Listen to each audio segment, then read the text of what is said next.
राम राम मंडळी, आज सकाळ सकाळी गणपती बाप्पा स्वप्नात आले. म्हटलं चला गणपती बाप्पाने बोलवले जाऊन येऊया. त्यामुळे मी गाडी काढली, गुलाबीच थंडीची मजा घेत मस्तपैकी पोहोचलो गणेश मंदिरामध्ये. हे आमच्या पिंपळगावमधलं गणपती मंदिर. इथं गेलं ना एकच नंबर वाईब, एकच नंबर वाटते. बाप्पाला म्हटलं बाप्पा अरे लवकर फॉलोवर वाढू दे रे भाई, म्हणून फॉलो करा म्हणते. मराठा मोर्चाची तयारी झाली आज. त्यानंतर आपला रिओ बघा कसा उड्या मारतो, एकदम छान एकदम सुंदर.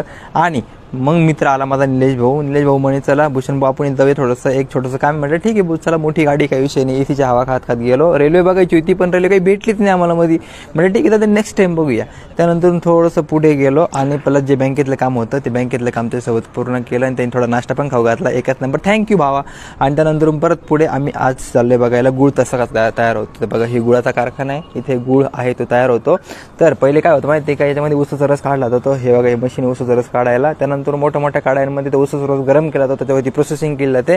आणि त्यानंतर जी काकी तयार होते घट्ट तिला थंड केलं जातं त्याच्या मोठ्या ट्रेमध्ये.